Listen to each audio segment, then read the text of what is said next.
ಕುಮಾರ್ ಅಂತ ಪೇಷಂಟು 3 ದಿವಸ ಹಿಂದ್ಗಡೆ ಅವ್ರ ಕೆಲಸದ ಮೇಲೆ ಏನೋ ಬಿದ್ದಿದ್ದಾರೆ. ಅವ್ರ ಮನೆಯಲ್ಲಿ ಇದ್ದಾರೆ, ಇನ್ನು ನಮ್ಮ ಹತ್ರ ಬಂದಿದ್ದಿಲ್ಲ.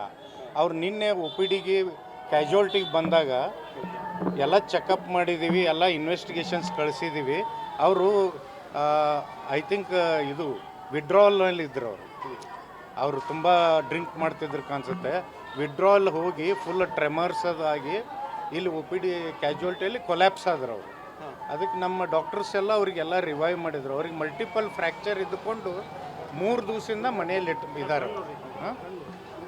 ಹಾಂ ಸೊ ಅವರಿಗೆ ಕೈ ಫ್ರ್ಯಾಕ್ಚರು, ಇಲ್ಲಿ ಪೆಲ್ವಿಸ್ ಫ್ರ್ಯಾಕ್ಚರು, ಬೆನ್ನು ಮೂಳೆ ಫ್ರ್ಯಾಕ್ಚರು ಅದು ಎಲ್ಲ ಇತ್ತು. ಅದಕ್ಕೆ ಅವ್ರಿಗೆ ಇಲ್ಲೆಲ್ಲ ಟ್ರೀಟ್ಮೆಂಟ್ ಆಯಿತು. ಟ್ರೀಟ್ಮೆಂಟ್ ಆದಮೇಲೆ ಅವ್ರು ವಿಡ್ರಾವಲ್ ಹೋಗಿ ಆಮೇಲೆ ಗ್ರ್ಯಾಜುವಲಿ ರಾತ್ರಿ ಸೀರಿಯಸ್ ಆಗ್ತಾ ಹೋದರು. ಎಲ್ಲ ರೀತಿ ಟ್ರೀಟ್ಮೆಂಟ್ ಮಾಡಿದ್ರು ಕೂಡ ಅವ್ರದ್ದು ಸ್ವಲ್ಪ ಕಾರ್ಡಿಯಾಕ್ ಅರೆಸ್ಟ್ ಆಗಿ ತೀರ್ಕೊಂಡು. ಸರ್, ಈಗ ಅವ್ರು ಹೇಳ್ತಿದ್ದಾರೆ ಒಳಗಡೆ ಇಲ್ಲಿ ಯಾಕೆ ಬಂದ್ರಿ ಅಂತ ಕೇಳ್ತಾರಂತೆ, ಹೋಯ್ದ್ರು ಮತ್ತೆ ನಗ್ತಾರಂತೆ. ಎದಕ್ಕೆ ಒಳಗಡೆ ಪೇಷಂಟ್ ಕರ್ಕೊಂಬರ ಅಂತ ಎದಕ್ಕೆ ಕರ್ಕೊಂಬಂದ್ರಿ ಅಂತ ಒಬ್ರು ಅಂತಾರೆ. ಇಲ್ಲ, ಯಾರು ಏನು ಹಂಗಲ್ಲ.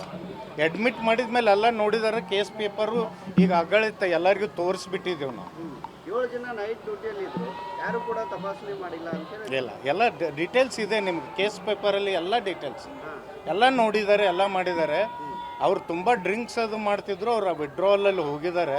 ಆ್ಯಂಡ್ ಅದರದ್ದು ಕಾಂಪ್ಲಿಕೇಶನಿಂದ ಮತ್ತು 3 ದಿವಸ ಬಿದ್ದ ಮೇಲೆ ಮನೆಯಲ್ಲಿ ಇಟ್ಕೊಳ್ಳೋದು ಸರಿಯಲ್ಲ. 3 ದಿನ ಇಟ್ಕೊಂಡಿದ್ರೆ. ಹೌದು, 11ನೇ ತಾರೀಕು ಬಿದ್ದಿದ್ದಾರೆ. ನಿನ್ನೆ ಬಂದರು. ಹಾಂ, ಡಾಕ್ಟರ್ ಪ್ರಕಾಶ್ ಅಂತ. ಹಾಂ, ಎಲ್ಲರೂ ಇಲ್ಲ ನೋಡಿದ್ದಾರೆ. ಕೇಸ್ ಪೇಪರಲ್ಲಿ ಎಲ್ಲ ರೆಕಾರ್ಡ್ ಇದೆಯಲ್ಲ. ಇಲ್ಲ ನೋಡಿಲ್ಲ, ಕೇಸ್ ಪೇಪರಲ್ಲಿ ಸುಳ್ಳು ಏನು ಬರೆಯಲ್ಲ ಯಾರು. ಅದು ಲೀಗಲ್ ಡಾಕ್ಯುಮೆಂಟ್. ಡಾಕ್ಟರ್ ಬರೀತಾರೆ ಕೇಸ್ ಪೇಪರಲ್ಲಿ, ಬೇರೆಯವ್ರು ಯಾರು ಬರೆಯಲ್ಲ.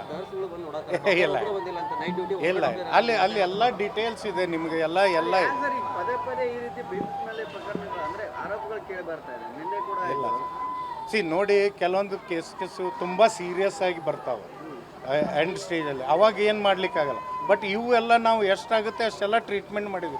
ಅವರು 11ನೇ ತಾರೀಕು ಬಿದ್ದು 13ನೇ ತಾರೀಕು ಬರಬಾರ್ದಾಗಿತ್ತು. ಅವತ್ತೇ ಬಂದಿದ್ದರೆ ಇನ್ನೂ ಏನಾದರೂ ಅವರು ಸಡನ್ ಕಾರ್ಡಿಯಾಕ್ ಅರೆಸ್ಟ್ ಆಗಿದೆ ಅಥವಾ ಫ್ಯಾಟ್ ಎಂಬೋಲಿಸಮ್ ಆಗಿದೆ. ಅದು ಪೋಸ್ಟ್ ಮಾರ್ಟಮ್ ಮಾಡಿದರೆ ಗೊತ್ತಾಗೋದು ಅಷ್ಟೇ. ಅಂದರೆ ಫ್ರ್ಯಾಕ್ಚರ್ ಆದಾಗ ಆ ಫ್ಯಾಟು ಹೋಗಿ ಎದೆಯಲ್ಲಿ ಕುಟ್ಕೊಳ್ಳುತ್ತೆ. ಸೊ ಅದು ಅವ್ರ ಮನೆಯಲ್ಲಿ ಮಲಗಿಸ್ಕಿಟ್ಟಿದ್ದಾರೆ ಫ್ರ್ಯಾಕ್ಚರ್ ಆದಮೇಲೆ. ಪೇಷಂಟ್ ಏನು ಆಲ್ಕೋಹಾಲಿಕ್ ಸರ್? ಹೌದು, ತಮ್ಮ ಹೆಸರು ಡಾಕ್ಟರ್ ಪ್ರಕಾಶ್ ಅವರು.